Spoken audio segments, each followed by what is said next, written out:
This month is the annual EP Magazine Guide, Navigating Special Needs Resources. This issue contains articles on newborn screening, dental health, resources for parents who have a child with birth defects, raising more than one child with dyslexia, and more. As always, we have our dedicated military section. Our digital version can be read with universal access features to those with visual impairment, and you can download pages if you want a hard copy of an article. If you have any questions or feedback, please contact us at epmagazinevp@gmail.com.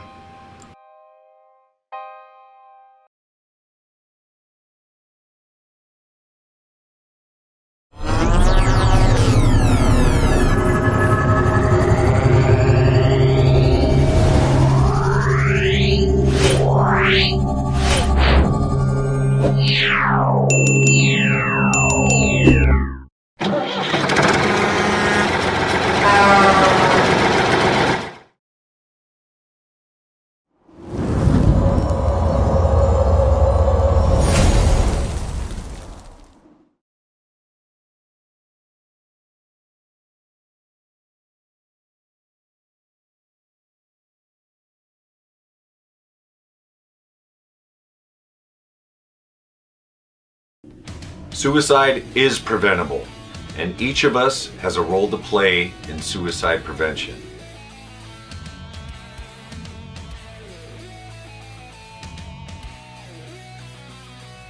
Suicide is complex. There is no single cause. And it's not always a mental health issue. It could be loss of a job or home, financial or relationship issues, pain, or leaving the military. Suicide does not discriminate. It affects all ages, races, and genders, veterans or not. If you know a veteran who is struggling, connect with them.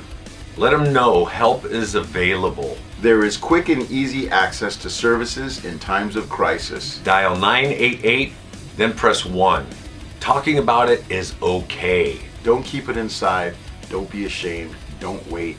Reach out. Find resources at va.gov/reach.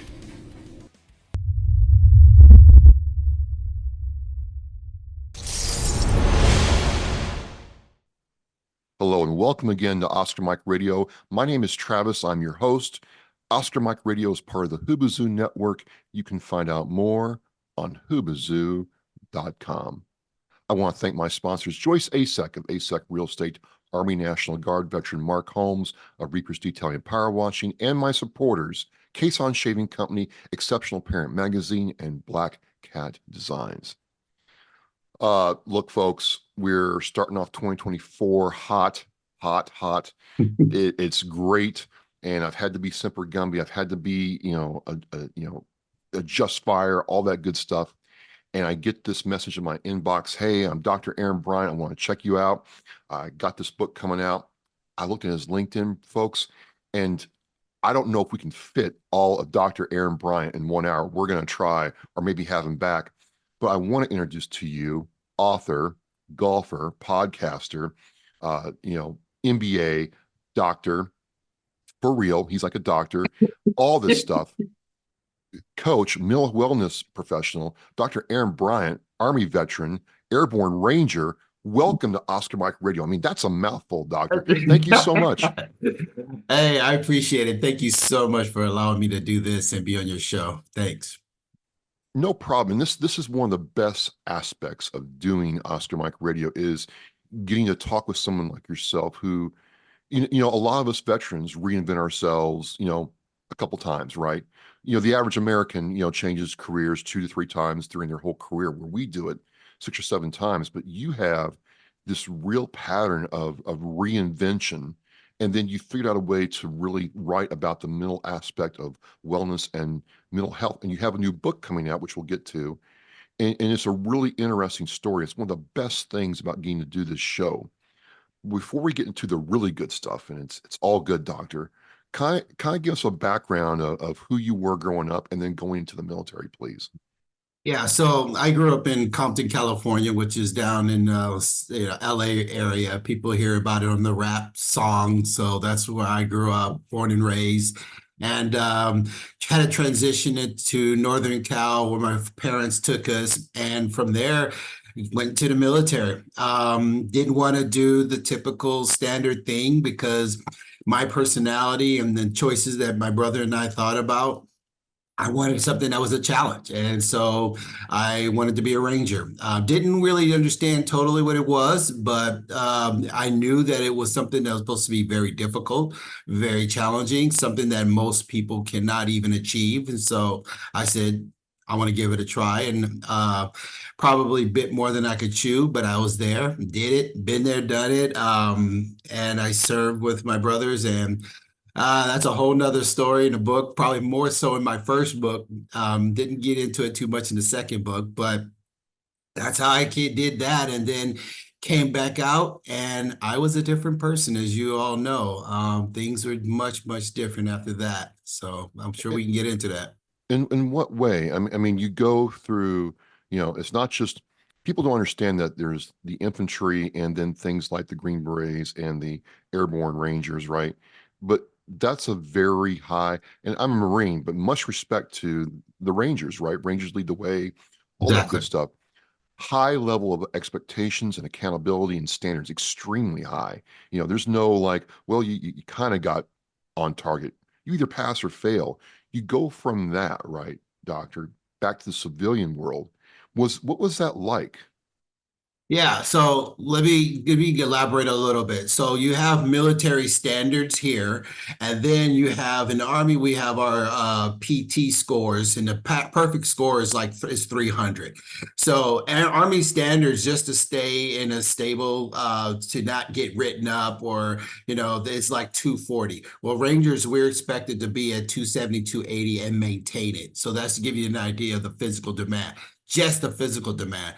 So to maintain that throughout and the challenges and everything that goes with it, all that is kind of happening. So you're right. As you transition back to civilian, you're literally having a certain level of expectation of life, and it's not the same. People are taking life for granted, especially when you're in combat and things you've done, you put your life on the line. Your brothers have been, hurt, mangled, or killed, things of these natures, and then you go on the streets, and I recall like people just didn't care. They just took things for granted. They just had this blah nature about them, and it makes you angry. And the thing is, I did not know who I was. I know people started telling me I was different, but I didn't even realize that I had changed. It's me. I live with myself every day. It's like when you gain weight, you don't really notice that you're gaining weight until somebody brings it to your attention, and you realize, oh, you don't really quite look the same. So, oh, you lost weight or you gained weight. So you don't know, and I didn't feel it, but I obviously was.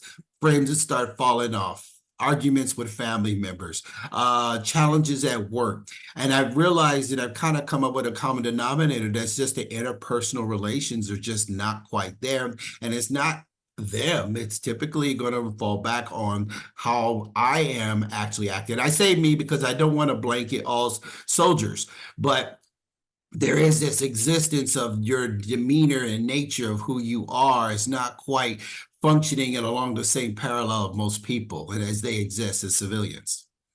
When did you start realizing that you had to change your approach? I honestly didn't. I'm still going through it. I'm still working through it. And you'll read that in the book, the second book, because I'm still working through that and figuring that out. But that whole coaching thing and everything else came way later. I mean, Okay. you got to get past the divorces.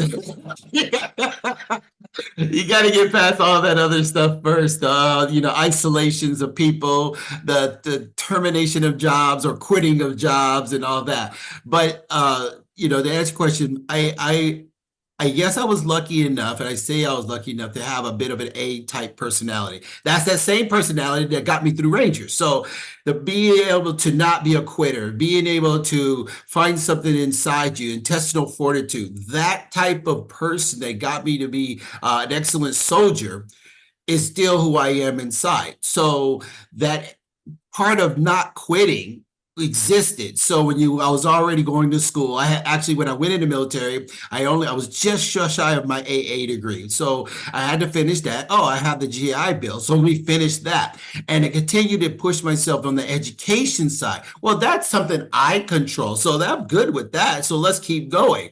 So I'm an intelligent guy. Obviously, I'm a Ranger. I'm doing well. I got my stripes and all that. So I continue.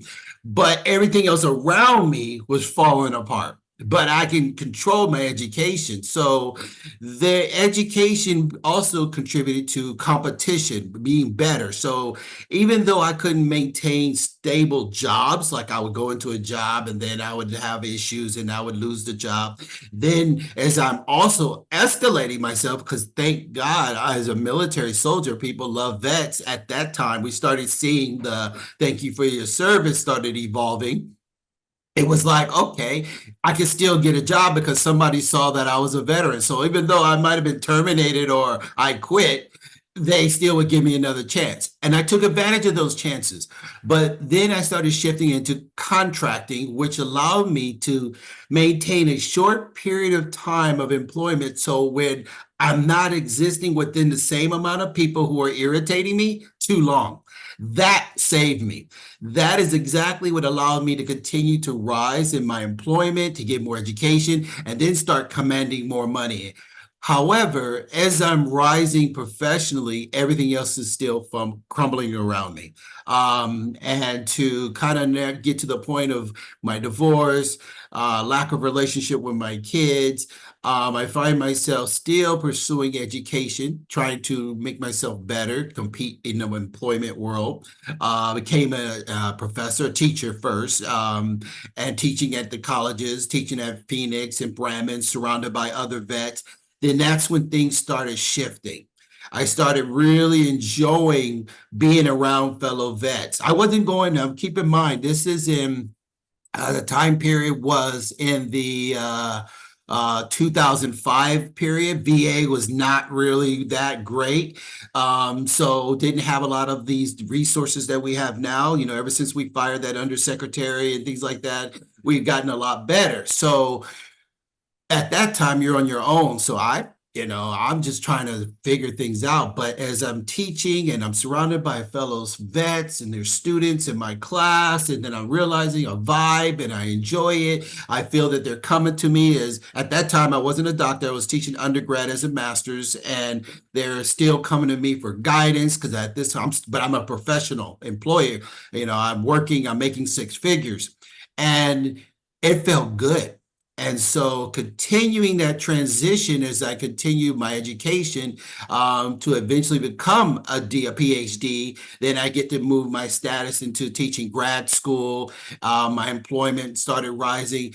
I still felt wonderful being around these vets. And that's when I started picking up things as not only am I helping myself, I'm also can help others.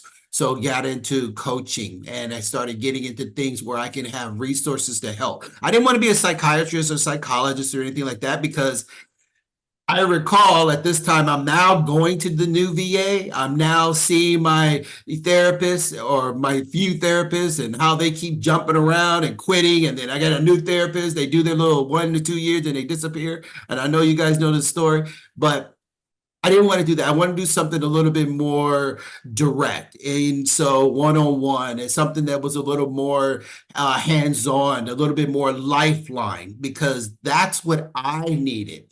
I wanted not to be on this whole couch thing and writing prescriptions. That's because that's what VA was feeding us. So the coaching, developmental coaching is what I really started doing, but I did it pro bono. I've been doing it for the last 45 years, just doing it because I wanted to do it, because it was not just helping them, but helping me. So explain the books to me, because it seems like, looking at your books, and I'll have the links to those books in the Oscar Mike Radio show post, is that the books really kind of encapsulate all that, but also show your progression as a care provider in the realm of mental health. How do the books figure into your story, please? Yeah, so the whole education thing relates to also being a student of myself. Again, when I was going through the divorce, I started this path of trying to understand. One of the things I love about my PhD program is that people don't realize that when you go into PhD, most of it's research, writing and research. And I really captivated that. And I transitioned that to also understanding me. So I've been researching and researching and researching, just trying to understand this mental health thing. This is years ago. The first book, Permission to Heal, was about me capturing my life from beginning to end. Again, trying to understand who I am. Why am I in this situation? I was an intelligent kid. I worked at Wells Fargo as a teller when I was like barely 18. I've had assistant manager jobs, top scores at working at KFC and all these different companies. I've always been the best employee and always got along with people. But why is it that I'm failing in so many different areas at this point in time? And so I wanted to capture what happened, but I had to go back to the beginning. My therapist told me sometimes it's rooted from the beginning. But I wanted to blame the military, but again, who you are as a person, because everybody is different. Not every vet comes out with the same types of challenges. So it was interesting for me to go all the way back. So the first book captures a history, but I wanted to make it interesting. I didn't want to just make it about Dr. Aaron Bryant. So I took the time, my wife, I wanted to capture this story to make it more interesting. So it's a slightly nonfiction fiction where I take two people in the history of the world, two different dynamics, and you follow their path in life. She's from Haiti. I'm from Compton. She's in a hostile environment. I'm in a hostile environment. But she goes through this path where she ends up becoming recruited by a top company. I don't know if I should say their name, but she ends up working for this really top corporate firm. And at this point, she's living this amazing life and doing everything correctly, where I go in the military and everything goes incorrectly, if you look at it in that perception. Again, nonfiction/fiction. But the concept that I took to make it interesting, you still follow this individual who goes in the military and you see his life falling apart. You see him with successes, highs and lows, and you watch his challenges, his mental illnesses, you watch everything that he's going through, and you see how he merges eventually with this woman who has a certain lifestyle that she has, which is strong in religion, strong in culture, because she's from Haiti, she's Catholic, et cetera, and how she merges with this individual who's from Compton, who's, military, PTSD, et cetera, and how she's somehow able to give him some light. So the story, because Permission to Heal is the title, but the subtitle is Violence, Faith, and Family. And that's kind of how this story exists. And that's like I said, it gives it an interesting twist. But the second one, Mental Health, that one is more direct in your face. But at this point in time, because I just finished it, this book now is Dr. Bryant in a new era where now I have a little bit, I never try to claim that I know so much about mental health, because I talk about that in my book. The brain is a very complex organ, so still learning. But the thing with mental health is that now I'm giving an insight on somebody who's actually going through things and how they're managing it. And it's really a toolbox of guidance. And I wrote the book in a way that a 12-year-old and an adult could appreciate it, because I didn't want it to be too complex, because mental challenges, trauma, et cetera, exists even in young adults. So it's a conversational piece. I'm talking to the reader, so that way somebody in their teens and their early 20s can actually pick it up, read it, pull something out of it, and be able to hopefully utilize it. What is it about the topic of mental health that instantly puts up, guards, shields, the DMZ, if you will, where we don't want to talk about it, we don't want to admit we have a problem, and it just seems like no matter how we, classify it, society, from the past, present, and even the future, looks at you differently if you sit there and say, I have a mental health problem. Why is that? Yeah, it's like saying the word suicide. I had somebody told me that, oh, you can't say that word on the air or something like that, and I was like, really? I was like, what happened to freedom of speech? But apparently things are they're taboo. I think mental health kind of falls close to that, where it kind of gives people the impression that there's something wrong with you. And when there's something wrong, people tend to want to, step away from that, because especially the word mental health, it's such a umbrella word that you don't even know what the elements are related to. So people again get fearful because they're not sure what's going to happen. But I applaud so many people today, and you know what? I always believe things happen for a reason. When you started hearing about it the most, we started hearing about it mostly related to the military. Now, again, I'm a spiritual man. I don't go to church every Sunday, but I did. I grew up in the church, and I always believe, and I don't want to go into it in case you have, certain listeners who are not as atheists, but I always believe things happen for a reason. And you have the evolution of us going through as military soldiers, going through this thing where now people are saying, thank you for your service. Well, that courage, the bravery of saying that. Now we're hearing mental health that is a spinoff of that. I think is designed for a reason. I think that we not being looked at differently, because remember, you just said thank you for service. We're strong and we're brave. Now we have a transition of saying, okay, there's something wrong, and it's not so bad because you just said thank you for your service, and now we're saying we have some mental illnesses, we have some challenges. Okay, that's okay, because I just said thank you for your service, so I'm not gonna blackball you too quick. I'm not, I'm not afraid of you because you just proved who you are. Now we're starting to see another movement where we're seeing athletes are stepping out. We're seeing actors and actresses stepping out. The tennis star Naomi, who won the Wimbledon, and for her to be able to step away and say she's having mental health issues and she needs to step away. Selena Gomez, who's saying it. I applaud them because the bravery is coming out, because it's not so much of a stigma. And then when you hear, which is really difficult and sad, is when we hear about the media saying that a certain actor is committing suicide and they're suffering from mental, or the family will mention it. I applaud them for putting it out there, because that wasn't something they talked about. So we're getting closer to where it's understood. At the point where, remember when the alcoholism and people at DUI, it was, oh, it's something wrong with you. But now we understand it's a disease. Well, we're getting there. Everybody's starting to truly, truly understand. So as a veteran, it's almost like I feel proud that we were able to allow some sort of shift of acceptance, because it spun out of being us who we knew of, even though our grandfathers already had it. They called it shell shock. Yeah. We had all the terms and the stuff already. It's already been here, but society didn't want to acknowledge it, and they didn't want to do anything about it. So of course, in the United States of America, the way we are, we have to kind of do things a couple of times before we realize it.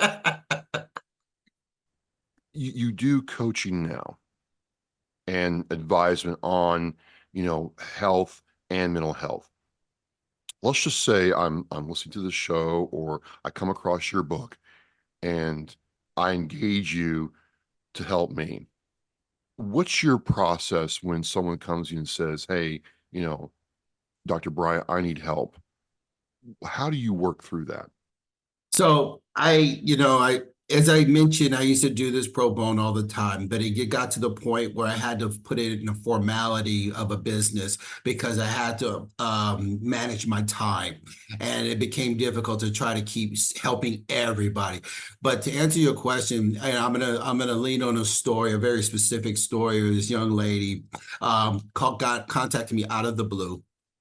And what makes this interesting is I was actually in Mexico, and she was in Mexico. She was up in the Cancun area. I was down in Puerto Vallarta. So I think that's how we found each other. Somehow she heard I was the commander for the American Legion down in Puerto Vallarta. So she reached out to me.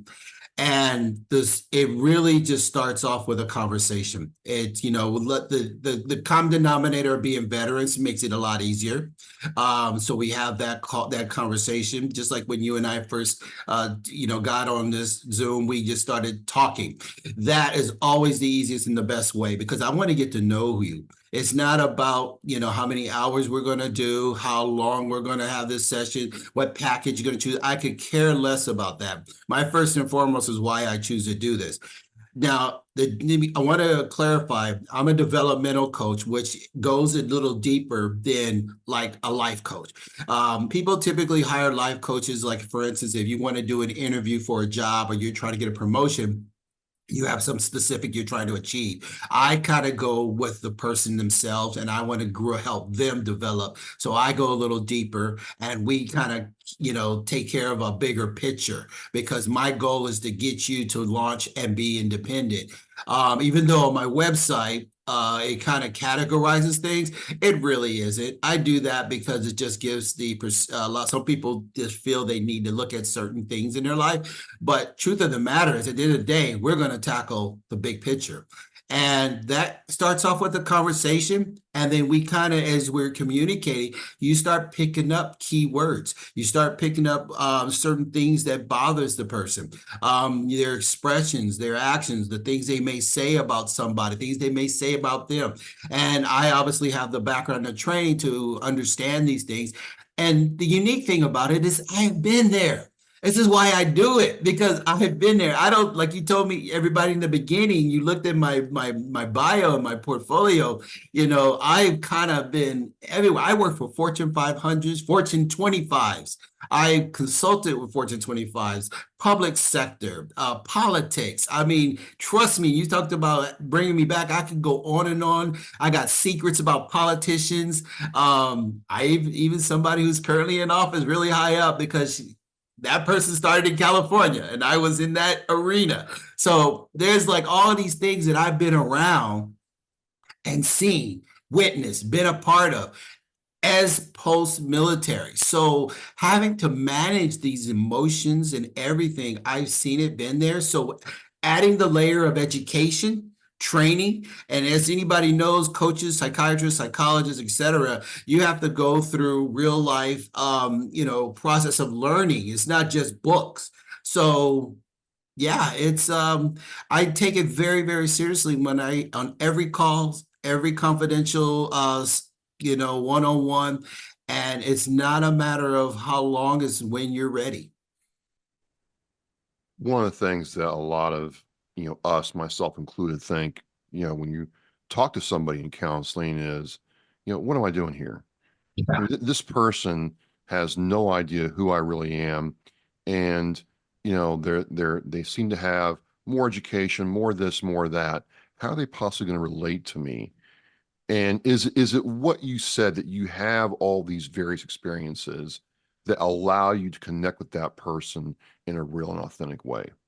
Absolutely. You nailed it on the head, because that's exactly what I say when I go to these sessions. When I'm in there, when I go to my counselor, my therapist there, and then we clarify, I never call myself a therapist. I never call myself, we're not counseling, I'm not trying to pick on words, but because that's a psychiatrist, that's the psychologist. And those are people that we as vets, VA expects us to go see them. I just saw one not too long ago, since I transitioned here to my new city, and I had to go check in and see this person. And I'm sitting there going, you don't know me. You probably put me up on the VA computer and looked at my notes and my history, and we're going to sit here talking like, nah. And that's exactly it. But I do try to reveal my past. I'm very transparent, hence the book. Again, my first book, my second book, it's so, especially the second book, so transparent. It's me as an open book. My podcast, when you listen to my story, you hear me on those YouTube and all those, my podcast, I say everything. I don't hold back. So going back to, you talked about how people are afraid to say mental health and all that. I got over that a long time ago. I got tired of trying to hide and protect. It just wasn't healthy. The more I felt that I just had to be honest, the better I felt, in a way that it allowed me to say, I know I have my shortcomings, so I'm letting you know. And then therefore it allowed me to show the vulnerability, because I shouldn't be asking anybody else to do that if I can't do it myself. I was part of a motorcycle club, Buffalo Soldiers. And the thing is, it's a very family oriented organization. Love them. We ride everywhere. We give back to the community. And there was a time where when I was having some challenges, as you know, we go up and down, we have our days, and I just felt like I need to let them know. Like, I need to let you know. So I sent an email. I was a secretary of the chapter at the time, and I sent this pretty lengthy email to the entire chapter, and I had to let them know what is happening with me and what's going on, because I think there was moments of my actions that they saw based on things that took place, and it was not fair to them to not understand. So this is some of the things that I try to communicate. I get it. I understand.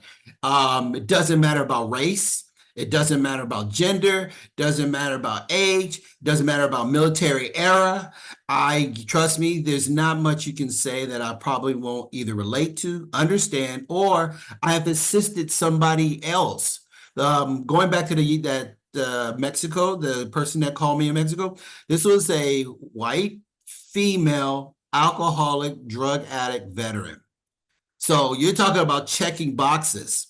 And probably one of my most challenging circumstances that I had to deal with. And she was in Mexico, so she was isolated from family. You couldn't leverage that. Isolated from medical resources, because she's in Cancun. There's no VA hospitals or anything. And one of the things we talked about it, because your listeners are probably aware of this, is that when you have your sessions with VA, you're supposed to be in country. You're not allowed to do that outside of country, because that therapist has to be able to call 911 or get somebody to you if necessary. So this person was, I don't know if she was doing that out of country, but this is where she was living. So she's definitely not getting her resources and not getting any type of help, which is, again, probably why she called me. So very delicate situation. And I'm proud to say she's doing so. Oh, and I'm sorry, we had a fifth component, relationship. She had a boyfriend that was that I could tell was probably not necessarily abusive, but definitely mentally abusive, but not so much on the physical side. She was a veteran, so I think she could stand up for herself. But the mental abuse was definitely there, taking advantage of her, things like that. So yeah, pretty complex, but happy to say she's doing much better. She's back in the States, able to help her transition back to the States, be with her family, living with her mother, doing so much better, attending sessions away from me now. Now she's doing sessions within VA, which is fine. As long as I check on her regularly, and I feel like she's doing much, much better. But in the beginning, I tell you, you get those calls where it's challenging, and I'm proud to say that my history of life has come to the point where I feel like I have enough tools to help people. As I tell my kids, I went through a lot, so I can share with you what you need to do to be better and successful, better than I was. You talk about certain groups like the American Legion. You're very upfront that you are heavily involved in the American Legion. You talk about the Buffalo Soldiers motorcycle club. How key were being with these groups and being around other veterans to helping you being able to relate to people as a whole? Because you got around veterans and people who kind of knew you and you knew them. You were able to foster relationships and kind of understand people again, and then go out there and help people. And the reason I'm asking that is a lot of veterans kind of shy away from the American Legion, the VFW. It's still kind of a stigma in certain areas to be a part of like a motorcycle club in any capacity. Mhm. But it seems like, looking at your story, organizations like these and other things that you have done were really kind of the foundation for you to be able to do this work now. That's a great question. So let me answer that this way. First of all, for those who are listening and probably trying to choose a particular organization, I want to say very clearly, make sure the organization fits you. Make sure you spend time, like in a motorcycle club, there's this process where you're a prospect. Even before prospecting, there's a process where you call a hang around. Do that time of just getting to know the organization before you join it. Don't join it just because it says they're a veteran organization. So you say, oh, I'm a vet, I'm going to join. Spend the time, because the elements of every one of those organizations is a little different.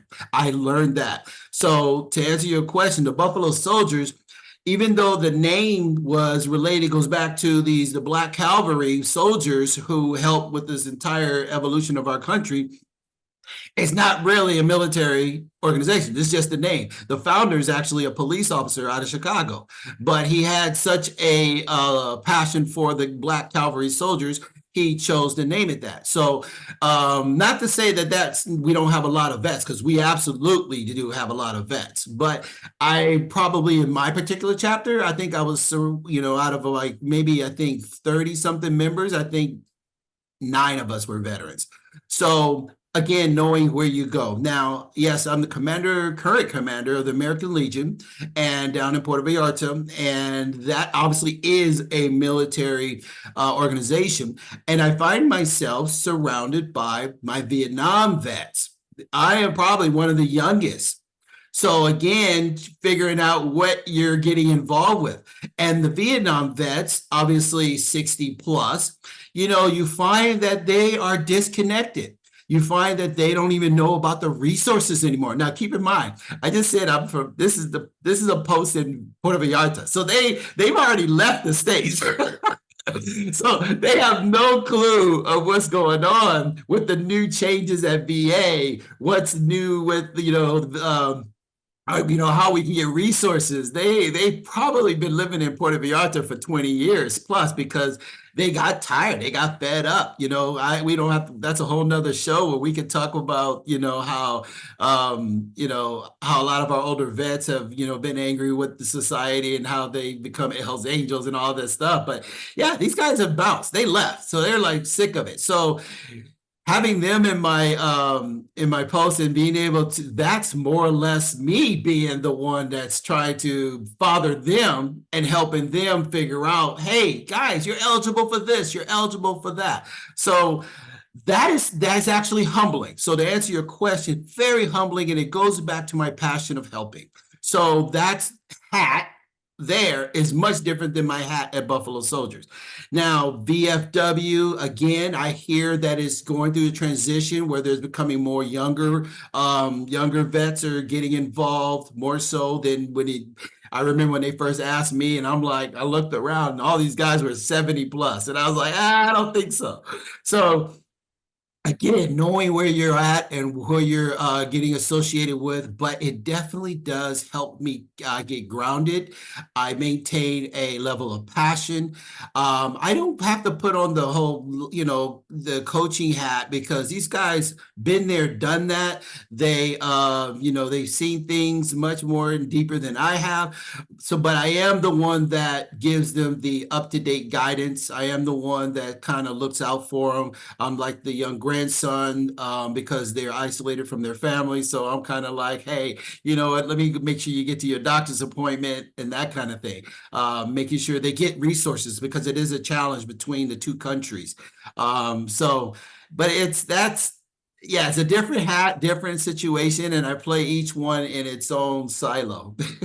Well, the thing I'm hearing, if listening to you, is there's this aspect of being a part of this organization, but also helping people and helping others. Is there a powerful component into helping others to help yourself? Yes, I probably should have touched on that earlier, but absolutely. The thing when I was going through my divorce, I realized as I'm learning and understanding why I was getting a divorce, I was starting to learn about myself. When you go to the divorce counselor, And then you go to your own counselor, because I started going to my own interpersonal class, separate from my counseling sessions. And this is outside VA, by the way. I was doing my own thing. And I started realizing in my interpersonal class how I wasn't able to get along with people. Again, tie that back to all those jobs and all that. I just could not function around people. So I'm starting to really go, wow, what is going on here? And I just couldn't, because like I'll never forget the first day of that interpersonal class. I go there and I'm doing whatever I can because I'm trying to save my marriage. So I'm telling my at the time, my wife, I'm going to go to this. I'm going to go to this class. So, and even though I did not want to go, I sit in this class, this course or interpersonal thing. And then you got these people who don't know me, who have nothing to do with me, not military. It was non-military. This is just civilians. And I'm hating it. But I learned that there was definitely something with me. And I learned some things. So that was the start. And then by more I got involved with others, more I got involved with veterans, more I started seeing, more I started doing, I started learning. So every time I do research, every time I'm helping somebody, every time I'm communicating, every time I do a podcast, the things I say, it's because I either already researched it, been through it, or it's helping me. I'm conversing what I'm actually doing for myself. I never talk about anything or say anything I don't do the homework on or hasn't benefited me in some way. So everything that I am delivering is because I already brought it to myself. So again, going way back to the beginning of your show, I'm still in transition. I'm still going through it. And the mental health book, circling back to my book, that is giving you a perspective of that. I'm walking you through my path of what's happening and how I'm managing day to day, and then yet still trying to figure out my next step. As I'm sitting here, I'm going back to the Marine Corps, thinking of a saying that says, maybe the Army has it too, know yourself and seek self-improvement. No, we don't have that, but I like it. Well, yeah, it's something that our NCOs drilled into us, right? And now it makes sense, right? There's never time off if you're doing it right, to understand that there's always something to improve, and you got to know yourself to do that. So I thought that was very interesting how, yeah, you have all these education, all the accolades and the experience behind it, but you're still learning about yourself, Doctor. That's very interesting. Absolutely. Every day. And I hope that doesn't deter somebody from seeking help and wanting to call me, because it's, as I mentioned, the brain is a very complex thing and no person can be an expert in this. And when you talk about mental health, the elements, there's so many. And when you combine that with the brain, I mean, come on, it's an ongoing learning thing. And that's why I'm continuously doing that. I constantly continue to try to educate myself, read. Again, being a student of this is amazing because I learned something. And the more people I work with, more people I'm involved with, the more I pick up and learn. So combining that with education in real life, it just gives me more tools. And the more tools I have, the more I can create. You have your first book and your second book. The second book, folks, is Mental Health. I'll have the link to it in the Oscar Mike Radio show post. You mentioned you're thinking about a third book. Fourth, actually. I actually have, to be honest, I already have the next two books in draft. And I have another one, an idea concept. So it just keeps coming. It's amazing. It keeps coming. But I will tell you this. I don't want people to feel like, oh, he's just writing. It's actually very difficult for me to write it. This mental health book, I had the notes of this 2 years ago. But my mental challenges made it difficult for me to kind of get it out and write it down. The transparency, taking me back to certain time. It was hard. It was hard and it was really difficult. My first book was so much easier and it's much more thicker, bigger. I don't remember how many pages. It's like, look at it here. Almost 200 pages, my first one. And I knocked that out, not because a lot of it is, like I said, biography is history. So I put a lot of history and a lot of information and knowledge in it. So it wasn't as challenging. This one is like half, and it was really difficult. So I can just jot down the notes. I can have the concept and the ideas, create my outline. But when it gets to putting the crossing the T's and dotting the I's, it becomes challenging when you start to really having to be honest and reflective, transparent.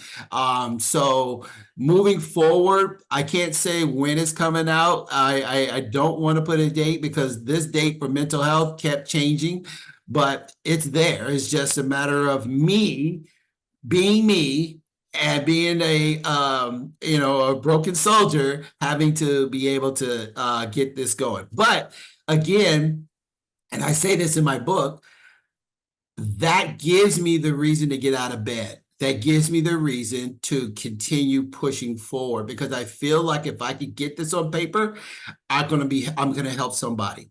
And this again is why I do what I do, because if I have the client, if I have a patient, if I have somebody who's relying on me and waiting on me, then I can get out of bed. Because I do not want people to think, oh, he's got it all taken care of. I can honestly tell you that is not true. You have the books, but what's next? Do you have any other goal besides, not just besides, but do you have any other goal outside the books that you're going for with your career, with your outreach, personally? What's next for you, doctor? I almost had to think about that because the book was so, the last few months just finalizing it kind of kept me pretty Sure. much engaged. But I actually, yes, there is something that's happening. So going back to my MD, I am actually a part of a company where we are a healthcare consulting firm, and we collaborate with bigger other healthcare medical facilities to help them improve their efficiency. My background, bringing that back into play with some partners of mine, we are working with other companies to help them with their healthcare. Healthcare is kind of, again, going back to my background, has in the last since I hate to put politics in it, but unfortunately it's the timeline. So the Obamacare period, et cetera, a lot of our medical resources and options has shifted. I'm just going to say shifted. And so there's a demand for improving that. So partners and I and another 13 other professional advisors have gotten together, and we're working on improving that as a consulting firm. And that's been keeping me pretty engaged. In fact, I'm flying to Florida here in a couple of weeks to speak at something. It's on my website. And then I go back to Mexico to see my soldiers, see my American Legion guys. So I got to go check in on them. Right, kind of wind this down. A couple questions, kind of light ones here. Do you ride a motorcycle still? I do. I have a CVO Road Glide. Yes, absolutely. Oh, really? You like the CVO? I do. I like the warm seats and the grips. I ride a Yamaha Stratoliner, and it's getting old. I'm looking at new stuff, and I'm trying to decide between Harley or Indian. We'll see what happens there. Well, it depends on your budget. If you don't want to have something that you have to take in all the time, everybody says stay away from the Harley. But unfortunately, ever since I saw the history of Harley Davidson on, I don't know, some history channel or whatever, I just felt that there's a certain love for the Harley Davidson. So I just kind of stick with that for that reason. And you're into martial arts too. Do you have a favorite? What do you think about Brazilian Jiu-Jitsu? Is it really the supreme king daddy of all martial arts? Well, okay, so I'm gonna say no because I've beaten quite a few. I have a black belt in Chinese Kempo and a black belt in Japanese Kempo. Saikoso Shorikai, which is my Japanese Kempo, comes from the Maitosi family clan out of Japan, and James Maitosi, who passed away in Hawaii, I've trained under two of his students. And my Chinese Kempo, I have some history there. That was with Black Karate Federation, which shifted into the IKKA, International Kempo Karate Association. Our legacy is like my instructor, Clarence McGee Jr., who's in the first Karate Kid movie. My the senior sensei. He was the tall. He trained Wesley Snipes and things like that. So I come from a Kempo background. So I fought all types of different arts, and I have to say that I'm a passion with my Japanese Kempo because I learned Aikido, I learned Shotokan with Japanese, how to write Japanese, I learned rotation. It really took my Kempo to another level. So Jiu-Jitsu is an amazing art, but you won't get me on the ground, so it won't really be any use.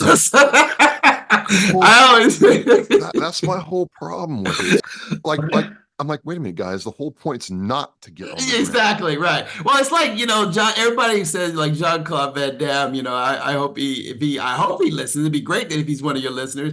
But I'll be the first to tell him. I'm like, look, why are you jumping in the air? Because if you jump in the air to try to kick me, trust me, you're not going to get me because I won't be standing in that same spot while you're jumping and doing this 360 kick. I won't be in the same spot.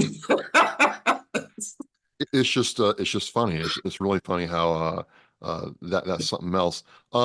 Golf. Now, I'm not a golfer, but I know a lot of vets who are. What's your favorite part of golfing? Yeah, so and I need to put this on my website. I've actually been a advocate for golf, for mental health for a long time, way before the PGA Hope started. So just to let everybody know, PGA Hope is affiliated with the PGA, and it allows for veteran golfers to get involved. You learn how to play golf. They teach you from beginning to just learning how to hold the club. Amazing program. Depending on what region you're in, you get to actually play on real courses at a discounted rate. I miss Northern California, where I'm from, because they had an amazing PGA program. We played golf once a month easy at all the courses for like $30. Courses that normally would cost $80, $90. We got to play Pebble. We would play the affiliated course of Pebble, all because we're PGA Hope graduates. So absolutely love this, swear by it. But golf is definitely a sport if your body can manage it. Now, I'm going to tell you right now, I have to get a massage twice a week. And not to mention, I soak in my tub for about an hour and a half after I play because my body can't. I should not be playing golf, but I love it so much. And I know if VA probably listening and they're probably going to go check my file. Hey, I'm telling you now, my disclaimer. I shouldn't be playing. I just do it because of the mental side. My physical's broken, but my back, my knees, my feet, I can't walk for 3 days after. But when I'm out there for the 4.5 hours, I get to be in peace, especially if I'm playing by myself, which is why I live on a golf course now. So I can just go out anytime. I don't have to play with 2, 3 other knuckleheads, and I can just be alone. And it's between me and that course. And the challenge, the fortitude, the ability to not beat it, because you'll never beat it, but you go out there and do it again, it has something to do with that mentalness in your head, because as soldiers, as veterans, we're not quitters. So we want to keep trying. And yet the challenge of it is pretty amazing. And I swear by it. I think golf is amazing. You just have to get by the frustration, because it's a sport that you'll never win. It sucks. And you'll have a good day and you'll shoot a good score, and then the next day you can't even hit it off the tee. But if you can get past that, knowing you're not going, well, I don't want to say that. I would hope somebody can get to the PGA, but likely the odds are not there because most of the PGA guys started when they're kids. But the fact that it's such a competitive and challenging sport, it truly has something to do with that. So I actually been interviewed a few times about that, and I've been swearing by it since the beginning, but it just hurts. It hurts. It hurts in the body. The mental part gets a little bit of stimulation, but the body breaks down every time. So closing this out, folks, I'm with Dr. Aaron Bryant, Army Ranger, veteran, a plethora, a cornucopia of experience, both, academically and in, the workforce and things he's done. Author. The book is Mental Health. I'll have the link in the Oscar Mike Radio show post. Doctor, how can people connect with you about your book, about what you do, or if they want to see about, partaking of your services? Yeah, real easy. My website is my name, Dr. Aaron P. Add the P, Papa Bryant.com. No dots, just straight across.com. Dr. Aaron P. Bryant.com, and you'll be able to reach me. It's really simple. Oh, and all my social media is the same too. We'll have those links in the Oscar Mike Radio show post. Look, folks, this is why I do Oscar Mike Radio, is to talk to people like this, just like you and me, who have, gotten out of the military and rebuilt their lives or rebooted their lives several times.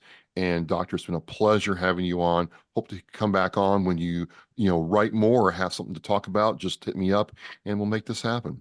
Hey, pleasure. And thank you for doing what you're doing as well. Appreciate it. Well, as we say in Oscar Mike Radio, we are mission flight. I'll talk to you soon. Take care. Remember, on it teaches our mission. We care about it and we do it every day. But I think there are things that just hit you and give you a reason to go on. The theme for our 2024 for Reach Across America is Live with Purpose. It just seemed to fit in with the vows of the REAP, the 10 attributes that we feel represent our United States military. I thought, what a great opportunity to put those two things together and show our kids through how we act some of the things that can make their lives better, their communities better, and by doing that, the country better. For me, Live with Purpose, I think, it's a mindset. Set some guidelines and then go out and purposefully make life different, make a change. It's an opportunity to set an example.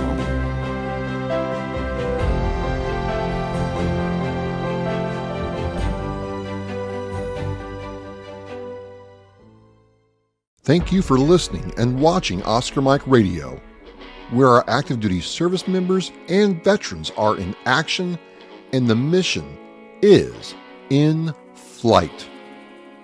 Oscar Mike Radio is an oversized load Co-Sinister One production.